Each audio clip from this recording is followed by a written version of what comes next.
तो आप सब बढ़िया। तो आइए स्टार्ट करते हैं अपना एमसीक्यू प्रैक्टिस क्वेश्चन।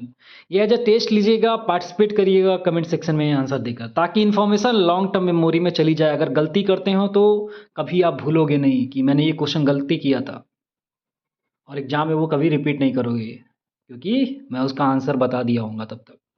ऑलराइट, तो आइए स्टार्ट करते हैं। पार्टिसिपेट करिए, बताइए क्वेश्चन नंबर 1 का आंसर सर। क्वेश्चन नंबर 1 का आंसर बताइए। India's most valued brand in 2025 as per Kantar BrandZ is TCS, Infosys, HDFC bank या एसबीआई। बताइए सर, पहले कौन सा था और अभी कौन सा हो गया है सर, ये बता दीजिए सर। तो सर आपको आंसर पता होगा, ऑलरेडी मैंने रिवीजन क्रक्स में और कॉन्सेप्ट वीडियो दोनों में बता रखा है। तो India's most value brand in 2025 as per Kantar BrandZ is HDFC bank. पहले कौन सा था सर? टीसीएस। अब उसको सरपास करके $44.9 बिलियन का मार्केट वैल्यू कैप्चर किया सर एचडीएफसी। ऑलराइट, होप आपने आंसर सही दिया हो, फैमिलिटी और बड़ी हो, रिकॉल और बड़ा हो, ब्रेनस्टॉर्मिंग अच्छे से कर पा रहे होगे। आइए क्वेश्चन नंबर 2 पे चलते हैं। बताइए इसका आंसर कमेंट सेक्शन में। Brand value of HDFC bank in 2025 is approximately. Already मैंने आंसर ये बता दिया, आप तो बता ही दोगे सर। बताइए option A $32 billion, option B $38 billion, option C $44.9 billion, option D $51 billion. बताइए सर, $32 बिलियन, $38 बिलियन, $44.9 बिलियन या $51 बिलियन? आंसर बताइए सर, आंसर। तो brand value of HDFC bank in 2025 is approximately $44.9 billion. Option C will be right answer. Hope आप इस answer तक आसानी से पहुंच गए होंगे। मैंने कितनी बार रिपीट किया इस ऑप्शन को। तो आइए सर, बताइए क्वेश्चन नंबर 3 का आंसर कमेंट सेक्शन में। Which core industries showed positive growth? Which core industries showed positive growth? मैंने क्या ट्रिक बताया था सर? मैंने क्या बताया था सर, बताइए। ट्रिक बताया था कि जो एनर्जी सेक्टर है, माइनिंग सेक्टर है, उसने निगेटिव किया, बाकी सब पॉजिटिव। तो सर कोल और इलेक्ट्रिसिटी एनर्जी से रिलेटेड है। Option A will be wrong. Fertiliser and cement सोच सकते हैं, तो ऑप्शन बी को अभी रहने देते हैं, आगे बढ़ते हैं पहले। Option number C natural gas and crude oil, again energy, so we have to eliminate sir, ये आंसर हटाना पड़ेगा। Option number D coal and steel. बताइए सर, कोल आ गया सर, कोल एनर्जी है। कंफ्यूज मत होइए सर, ऑप्शन बी डी में कंफ्यूज हो सकते थे आप, तो हटा दिया। बचा क्या सर? Option B fertiliser and cement. ये यहाँ पे एनर्जी की कोई बात नहीं हो रही सर। तो this industry had shows positive growth. Right, जो इंडेक्स ऑफ 8 कोर इंडस्ट्रीज पढ़ रहे थे ना, उसमें 8 इंडस्ट्री होते हैं कोर, 4 का पता ही होगा तुमको। Fertiliser, cement, steel and petroleum refinery product, इनमें पॉजिटिव हुए हैं। निगेटिव किस में हुए हैं? एनर्जी और माइन वाले में, जैसे कि coal, electricity, natural gas and crude oil. सबसे ज़्यादा किस में हुआ सर डिक्लाइन? कोल में। राइट, उसके बाद electricity, natural gas and crude oil. आगे बढ़े सर, आंसर दे दिया होगा आपने कमेंट सेक्शन में, होप, या आपने खुद ही कॉपी में लिख लिया होगा। हमारा बस विजन यही है भाई कि रिटेन करो इन्फॉर्मेशन को कैसे भी। आप कॉपी पे लिखो, कमेंट सेक्शन में करो, कहीं भी करो सर। कमेंट सेक्शन में करने से आपका बस एक फ़ायदा ये हो सकता है, या आप ओपन अप होगे सर, डरोगे नहीं सर कि जजमेंट के दूसरों से, कि दूसरा क्या सोचता है क्या नहीं सोचता है। और रियलिटी में कोई देखने नहीं आता है सर कमेंट सेक्शन में कि आपने क्या लिखा है, कौन लिखा है, किसने लिखा है। कोई के पास इतना टाइम नहीं है। आप ज़्यादा सोचते हो सर कि लिखूंगा क्या होगा, अरे नहीं लिखूंगा, आलस दिखाते हो सर। लेकिन ट्रस्ट मी, जो कहीं लिख रहा होगा कमेंट सेक्शन में, उसको ज़्यादा याद होगा सर। इन्फॉर्मेशन उसको 100% याद होगा। डायलेमा में नहीं रहेगा कि ऑप्शन बी सी बचा है सर, कौन सा आंसर मारूं। वो मार के आगे बढ़ेगा, टाइम सेव करेगा सर। इसीलिए कहता हूँ कमेंट सेक्शन में आंसर लिखो।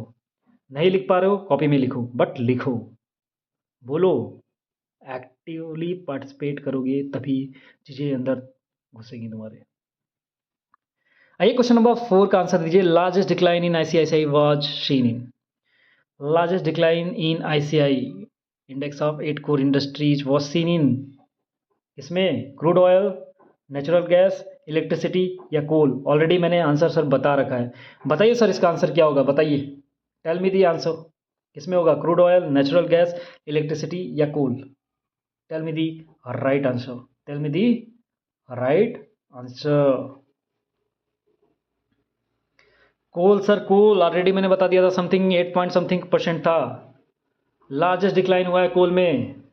क्यों? क्योंकि अब रिन्यूएबल एनर्जी की बात हो रही है, अब बात हो रही है सोलर एनर्जी, विंड एनर्जी की बात हो रही है सर। अब आइए क्वेश्चन नंबर 5 पे चलते हैं, इसका आंसर दीजिए sir. India forex reserve recently stood at, option number A $652 billion, option number B $675 billion, option number C $692.57 billion, option number D $710 billion. बताइए सर, 652 बिलियन डॉलर या 675 बिलियन डॉलर, या 692.57 billion dollar, या 710 billion dollar? बताइए answer sir. Sir exact तो generally होता नहीं है, ठीक है, तो आंसर क्या होगा? पॉइंट वाला होगा। आंसर तक पहुंचिए सर, ऐसे एग्जाम में पहुंचते सर आंसर में, कॉमन सेंस लगाइए। Option C will be right answer. क्या होगा sir? India forex reserve $692.57 billion sir, recent की बता रहा हूँ, वैसे ही बदलता रहता है हर महीने, ठीक है। क्वेश्चन नंबर 6 का आंसर बताइए sir. Largest component of forex reserve is gold, SDR, IMF quota, foreign currency asset. बताइए, गोल्ड होगा सर, एसडीआर होगा, या आईएमएफ कोटा? बताइए सर कौन सा होगा sir? Option number A gold, option number B SDR, option number C IMF quota, option number D foreign currency asset, FCA. कौन सा होगा सर? थोड़ा तो क्लू करिए, क्लू तो दे दिया मैंने वैसे। ऑलराइट, तो बताइए sir answer. Largest component of forex reserve gold नहीं होगा सर, होगा फॉरेन करेंसी एसेट, एफसीए होगा sir answer. Option D will be right answer. Hope आपने सही मार्क किया हो, अगर 2 बार वीडियो देख लिए होंगे, पहले कॉन्सेप्ट देन रिवीजन वीडियो। आइए सर क्वेश्चन नंबर 7 पे चलते हैं। All India house price index is release by whom? All India house price index is release by whom? NHB, SEBI, RBI, ministry of housing? बताइए sir, all India house price index is release by whom? NHB, SEBI, RBI and ministry of housing? बताइए sir किसके द्वारा? Already मैंने बता रखा है sir, ये पता होना चाहिए आपको, ये आरबीआई रिलीज करता है sir, all India price index, house price index. ज़्यादा सोचने की जरूरत नहीं है, फैक्ट है, आपको पता होना चाहिए। होप आपने सही आंसर मारा हो कमेंट सेक्शन में। आइए क्वेश्चन नंबर 8 पे चलते हैं sir. Harbinger 2025 is related to what? Climate finance, option number B cyber security only, option number C banking innovation, option number D stock market? Tell me the right answer. Climate finance, cyber security only, banking innovation, stock market? Harbinger 2025, बताइए sir किससे related था? Tell me the right answer. तो ये sir था किसके लिए? Climate finance की बात ही नहीं की हमने, साइबर सिक्योरिटी की बात भी नहीं की, ओनली लिखा है सर। वैसे भी हटाओ इस ऑप्शन को। Stock market, O my God, ये आरबीआई से रिलेटेड है भाई, कहाँ से ऐसी बात होगी? हटाइए सर, ऑप्शन सी पे पहुंचते सर। आंसर तक हम लोग पहुंच चुके हैं sir, celebrate it. Banking innovation will be the right answer. Option C will be the right answer sir. Harbinger 2025 is related to banking innovation sir. ये 4th ग्लोबल हैकाथन था आरबीआई का। The theme of Harbinger 2025 is option A digital India, option B secure banking, option C cashless economy, option D financial literacy। Sir answer दीजिए इसका comment section में। Theme of Harbinger 2025 is digital India, secure banking, cashless economy या financial literacy? Tell me the right answer क्या होगा? तो right answer होगा sir secure banking. हमने cashless economy की बात नहीं की, कैशलेस इकोनॉमी, डिजिटल इंडिया, मतलब सर एक जैसे लग रहे sir. Financial literacy sir inclusion की बात कर रहा है सर, बट हमारा पर्पस था सिक्योर बैंकिंग। हार्बिंगर 2025 का थीम था सर, जो आरबीआई का 4th ग्लोबल हैकाथन था। Which is not problem statement under harbinger 2025? तो सर हमने 3 प्रॉब्लम स्टेटमेंट बताए थे हार्बिंगर 2025 में, तो आंसर दीजिए कमेंट सेक्शन में, वो 3 स्टेटमेंट क्या थे प्रॉब्लम स्टेटमेंट?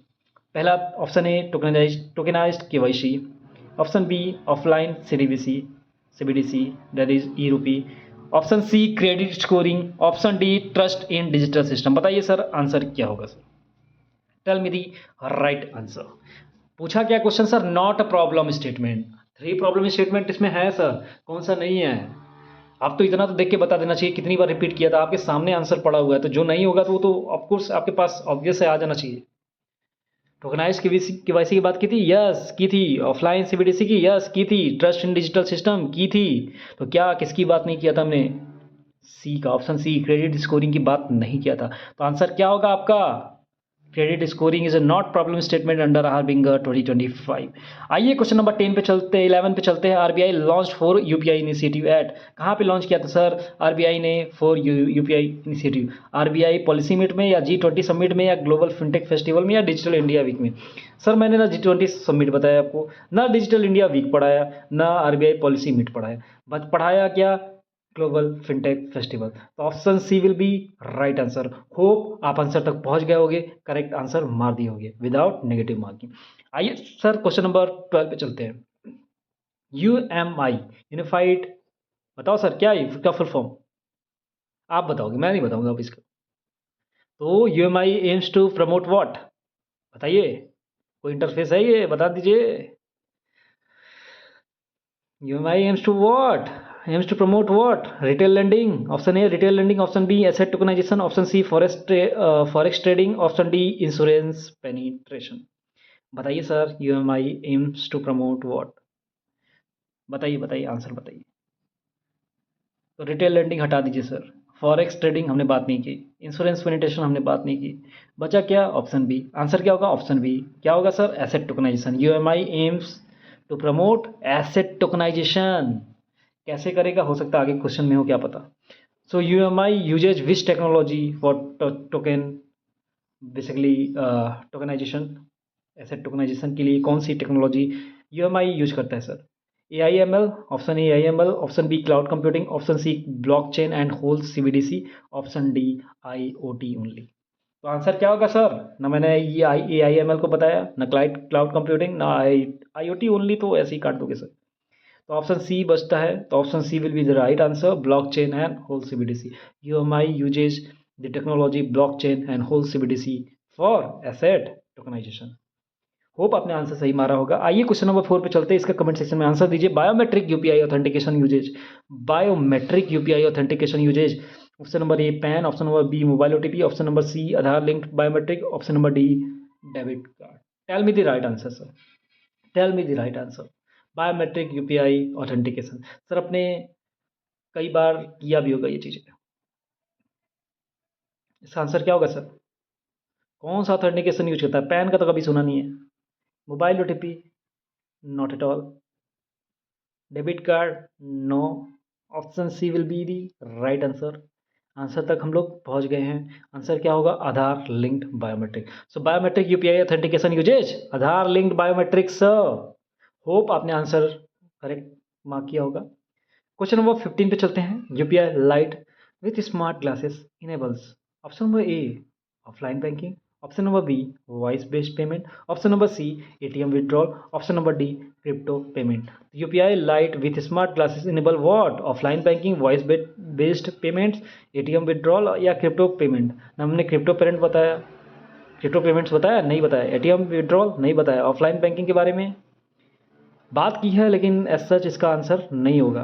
कुछ स्पेशल है सर, यूपीआई लाइट की बात हो रही है, स्मार्ट क्लासेस की बात हो रही है, कुछ तो अलग करेगा, यूनिक करेगा। Option B will be right answer, voice based payment, voice based payment. Hope आपने सही आंसर मारा हो। आइए क्वेश्चन नंबर 16 पे चलते हैं। NPCI was set up under which act, sir बताइए sir. Option A RBI act 1934, option B banking regulation act, option C payment and settlement system act 2007, option D companies act. मैंने stress कर कर बोला था sir ये आपको पता होना चाहिए, इंपॉर्टेंट है सर, आ सकता है एग्जाम में। तो बताइए इसका आंसर क्या होगा, RBI act 1934, banking regulation act, या payment and settlement system act 2007, या कंपनीज एक्ट। बताइए इसका answer. NPCI was set up under which act, तो आंसर क्या होगा, payment and settlement system act. कितनी बार बताया आपको, बहुत बार सर, कॉन्सेप्ट वीडियो में बताया, रिवीजन में भी, और बार बार रिपीट किया वहाँ पे भी, इसीलिए बार बार रिपीट करता हूँ। एनपीसीआई सेटअप हुआ है किस एक्ट के अंडर, तो payment and settlement system act 2007 वाला। UPI pilot launch date was, UPI pilot launch date what, already बता रखा था सर। बताइए sir, option A 2024, option B 2015, option C 11 April 2016, option D 2017। Sir answer एक unique लग रहा है सर बहुत। बताइए आंसर क्या होगा, 2014, 2015, या 2017 या 2016, 11 अप्रैल। आंसर क्या होगा सर, 11 अप्रैल 2016। ये फैक्ट है, आपको पता होना चाहिए सर। यूपीआई लॉन्च हुआ था कब, 11 अप्रैल 2016। इस समय गवर्नर कौन था बताइए सर, कहाँ पे लॉन्च हुआ था ये भी बता दीजिए सर। यूपीआई लॉन्च्ड वाई, देखो आंसर भी आ जाएगा सर, जो क्वेश्चन पूछा था इसका आंसर आ जाएगा इसमें। क्वेश्चन नंबर 18 का आंसर दीजिए sir. UPI was launch by whom, A Urjit Patel, B Raghuram ji Rajan, option C Shaktikanta Das, option D Subba Rao. बताइए सर आंसर क्या होगा। UPI was launch by Urjit Patel, Raghuram ji Rajan, Shaktikant Das, D Subba Rao. तो आंसर होगा आपका रघुराम जी राजन जी, मुंबई में। Right, okay, thank you. आइए क्वेश्चन नंबर 19 पे चलते हैं sir. Forex reserve helps in, option number A increasing physical deficit, option number B external stability, option number C inflation only, option D bank recapitalisation. Forex reserve किस में help करता है sir, बताइए sir answer बताइए इसका sir. Common sense लगाइए sir, forex reserve किस में हेल्प करेगा, फिजिकल डेफिसिट इंक्रीज करने में। ओ माय गॉड, क्या बात करता है, कितना गलत बात करता है sir. Option number B external stability, option number B inflation only, काट दो सर, ये सी गया sir. Bank recapitalisation, oh my god क्या बात कर रहा है। ऑप्शन क्या होगा sir answer, B external stability. Hope common sense लगाकर आंसर तक पहुंच गए होंगे। आइए क्वेश्चन नंबर 20 पे चलते हैं। Asset tokenisation is mainly helps in what. Question number A higher taxation, question number B basically option number B faster settlement, option number C currency printing, option number D interest rate control. Asset tokenisation mainly helps in what, higher taxation, faster settlement, currency printing या interest rate control. बताइए किस में करता है sir. Asset tokenisation mainly helps in what, tell me the right answer, बताइए बताइए। Answer होगा faster settlement sir, इसीलिए तो किया जा रहा है asset tokenisation, this is them. Alright, तो वीडियो आपको समझ में आया हो सर, चीज़ें थोड़ी जेन्युइन लगी हो, काम की लगी हो, फैमिलियरिटी थोड़ी बढ़ी हो, कॉन्फिडेंस बूस्ट हुआ हो, थोड़ा सा भी कंटेंट जेन्युइन लगाओ, 1% भी एक बात भी जेन्युइन लगी तो वीडियो को लाइक करिए सर। वीडियो को लाइक करिए, समझ में आ रहा होगा कि मेरा पर्पज क्या है सर, सिलेक्शन दिलाना, इन्फॉर्मेशन को रिटेन कराना, इन्फॉर्मेशन को रिटेन कराना सर, आपके माइंड में डाल देना रट्टाफिकेशन, रटा देना जो आप करते नहीं हो। गलत वे में मत लेना इसको रटाने का, यहाँ पर रेपुटेशन है मतलब रटाने का, रिपीटेशन, रिवाइज रिवाइज रिवाइज, ठीक है। तभी तो एग्जाम में स्कोर कर पाओगे, कॉन्फिडेंस के साथ जा पाओगे, अदरवाइज स्ट्रेस पैनिक एंजाइटी लेके जाओगे तो फिर तो हो गया कल्याण, कुछ नहीं होगा फिर। ऑलराइट, तो अपना मोटिव है सिलेक्शन, कैसे भी लेंगे सर, रट रटा के रिपीट करके, जैसे भी आगे नहीं बढ़ेंगे, बिंज वॉचिंग नहीं करेंगे, कूल बनने की कोशिश नहीं करेंगे, सिलेक्शन लेंगे, जेन्युइन कंटेंट पढ़ेंगे, to the point, exam relevant, ठीक है। तो वीडियो अच्छी लगी हो तो लाइक करिए, चैनल को सब्सक्राइब जरूर करिए, मोटिवेशन मिलता है हमें सर, हमें पता चलता है कि आप सीरियस हो, आप जेन्युइन कंटेंट आप लोगों के पास पहुंच रहा है, ये जेन्युइन लोगों के पास पहुंच रहा है, हार्ड वर्किंग लोगों के पास पहुंच रहा है, पता चलता है। कुछ रिएक्शंस वैसे मिलते हैं तो पता चलता है सर वैसा, तो हमें मोटिवेशन मिलता है कि और वीडियोज बनाया जाए। हाँ, हार्ड वर्किंग लोगों के पास पहुंच रहा है, ये जेन्युइन कंटेंट पहुंच रहा है। राइट, तो वीडियो को लाइक करिए, चैनल को सब्सक्राइब करिए, अगर पॉसिबल हो तो अपने उन दोस्तों के साथ शेयर करिए जो जेन्युइन कंटेंट की जिनको ज़रूरत है, उन जेन्युइन दोस्तों के साथ हेल्प करिए सर। राइट, मिलते हैं नेक्स्ट वीडियो में, तब तक के लिए बाय बाय।